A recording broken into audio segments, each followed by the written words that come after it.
Hello மக்களே, this video sponsor by பைமோட் shopping. இந்த ஆப்பில் வீட்டுக்கு தேவையான ப்ராடக்ட்ஸ் எல்லாமே ஆன்லைன்லேயே பர்ச்சேஸ் பண்ணிக்கலாம். டோர் டெலிவரியும் உண்டு. ஆப் லிங்க் டிஸ்கிரிப்ஷனில் இருக்குது, மறக்காமல் செக் பண்ணி பாருங்கள். வாங்க வீடியோக்குள்ளே போகலாம். இருக்கிறதா சொல்றாரு. ஒருத்தர் பெற்றவர், இன்னொருத்தர் இவருக்கு பணக்காரராக சொல்லி கொடுத்தவர். ஒருத்தர் பிஎஸ்சி முடிச்சவர், இன்னொருத்தர் 8th ஃபெயில். ரெண்டு பேருமே நல்லா சம்பாதிக்கிறவங்க.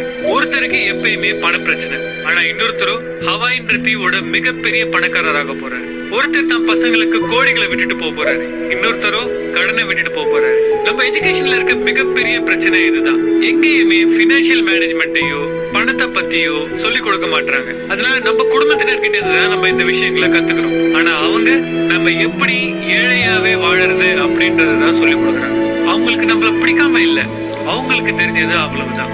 ஏன்னா ரிச் டேட் புவர் டேட் போன்ற புத்தகங்களை அவங்க படிச்சதில்லை.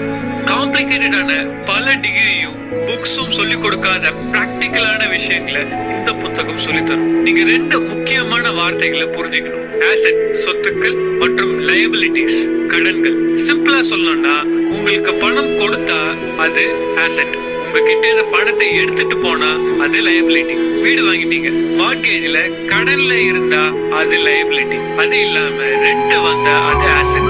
ரெண்ட் வரலன்னா அது மறுபடியும் லயபிலிட்டி. ஏன்னா மெயின்டெனன்ஸ் செலவாகும். Business, real estates, stocks, bonds எதுவானாலும் இதேதான் பிரின்சிபல். இப்போ நான் சொல்ல போறது ரொம்ப முக்கியமானது. ஏழைங்களுக்கு செலவு மட்டும்தான் இருக்கும், ஆனா பணக்காரங்க ஆசெட் மட்டும்தான் வாங்குவாங்க. மிடில் கிளாஸ் லயபிலிட்டியை வாங்கிட்டு அது ஆசெட்னு நம்பிட்டு இருப்பாங்க. ஒரு நார்மலான மனுஷன் வாழ்க்கை இப்படிதான் இருக்கும். காலேஜ் முடிப்பாரு, வேலைக்கு போவாரு, கல்யாணம் பண்றாரு, வீடு வாங்குவாரு, கார் வாங்குவாரு, லேட்டஸ்ட் ஐபோன் வாங்குவாரு, சந்தோஷமா இருக்கிறேன்னு நினைப்பாரு. இதுல பெரிய பிரச்சனை இதுதான், எல்லாமே லோன்ல வாங்குறது. சோ மாசம் டியூ கட்டணும். போன், கார், வீடு எல்லாத்துக்கும். இந்த ரகசியத்தை நீங்க புரிஞ்சுக்கலன்னா நீங்க எவ்வளவு சம்பாதிச்சாலும் கடனாளியா தான் வாழ்வீங்க. ஏன்னா எப்பவுமே நீங்க உங்க வருமானத்தை மிஞ்சின கடனை வாங்கிட்டே இருப்பீங்க. ஃப்ரெண்ட்ஸ் முன்னாடி சீனா சந்தோஷமா இருக்கிற மாதிரி காமிச்சிக்கலாம், ஆனா உங்களுக்கு உண்மை தெரியும். வாழ்க்கையில எது ஆசெட்னு தெரிஞ்சு கரெக்டா வாங்கிட்டு வந்தோம்னா ஒரு பாயிண்ட்டுக்கு அப்புறமா நம்ம வேலைக்கு போக வேண்டியது இல்லைங்க. அந்த ஆசெட் உங்களுக்காக வேலை செய்யும். இப்ப இன்னொரு பிரச்சனைக்கு வரும்.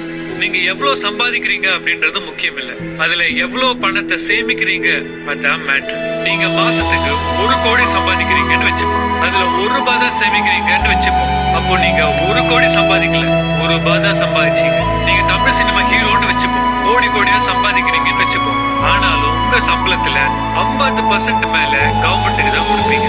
இது எப்படி? சம்பாதிக்கும் போதும் டாக்ஸ், வாங்கும் போதும் டாக்ஸ், சேவ் பண்ணாலும் டாக்ஸ், செத்தாலும் டாக்ஸுங்க. ஆனா சில